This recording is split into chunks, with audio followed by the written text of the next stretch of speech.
Permission to be Powerful is a reader-supported publication. To receive new posts and support my work, consider becoming a free or paid subscriber. I walked into my first therapy session with a sick feeling in my gut. I wasn't just in bad relationships, I was a liability to myself. No matter what I did, I kept ending up in one-sided relationships. The pattern was too obvious to ignore. If I stopped putting in the effort, the relationship would collapse. I was always the one who called first, made the plans, drove 3 hours while they wouldn't even cross the street. People dumped their problems on me, expecting me to fix them. But when I needed something, silence. Why does this happen? If this is your life, here's something to consider. What happens when you put yourself first? When the situation is about you, not them. Because some relationships only work when you're in a supporting role. The second you become the one who needs care, attention, or help, the dynamic collapses. I've seen it firsthand. The one-sided relationship test. Imagine a codependent couple. The wife smothers the husband, tending to his every need. But one day, she gets cancer. Suddenly the roles reverse. Now it's his turn to care for her. But does he? Or does he crumble under the pressure, exposing that their entire relationship was built on imbalance? I've lived this test in my own ways, and it opened my eyes to something disturbing.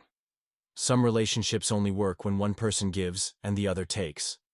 And the moment you stop playing your role, they fall apart. What's your definition of a normal relationship? The problem starts with your expectations. If you've only ever experienced one-sided relationships, you might think, this is just how relationships work. And that's where you're wrong. Most adults? They're not adults at all. They are children in grown-up bodies, pretending they know how to have healthy relationships. The real question isn't about them. It's about you. It's easy to say, they're selfish. And they might be. But the real question is, what kind of person do I have to be to keep ending up in these relationships? Why is it so easy for me to abandon myself? If you keep saying, why do I always attract takers? The real question is, why do I keep accepting them? The difference between the chauffeur and Mike Tyson. The old me, the chauffeur, let people take advantage of him constantly. The new me, Mike Tyson? He has zero tolerance for imbalance. The second I detect that someone expects me to give more than they would ever give me, I'm done. I stop investing. Because I already know what's going to happen next. The brutal reality of one-sided relationships. People assume that if you care about them, you'll always say yes. People expect you to be available for their problems. But when it's time for them to show up, they're nowhere to be found. I saw this clearly with family members and my ex-wife's family. They dumped massive problems on me without a second thought. Didn't matter that. I was on antidepressants. I was dealing with my own struggles. I was barely holding it together. They assumed I could, and should, handle it. But I was falling apart. Generosity is a trap in one-sided relationships. The more you give, the more they expect. If you always answer their calls, always drop everything for them, always say yes, then why would they stop asking? You're training them to see you as a resource, not a person. And the moment you need something in return, suddenly they're too busy. Suddenly, you're asking too much. How to restore balance. The fix is simple. Start expecting reciprocity. The moment someone realizes they don't get unlimited access to your time and energy for free, they think twice about asking for the next favor. And let me be real with you. When I started expecting balance, most of my one-sided relationships collapsed. Why? Because imbalance was the whole point. They were never interested in a mutual relationship. They just wanted what I could give. The deepest wound of all.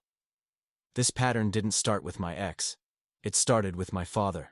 Growing up, our relationship was always about what he wanted. Not once did he ever ask me what I wanted, show interest in my needs, treat me as an equal.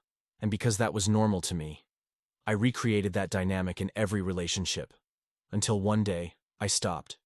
And when I stopped carrying the whole relationship on my back, it collapsed. Because it was never built to stand on its own. Let it burn. I used to think, I need to fix this.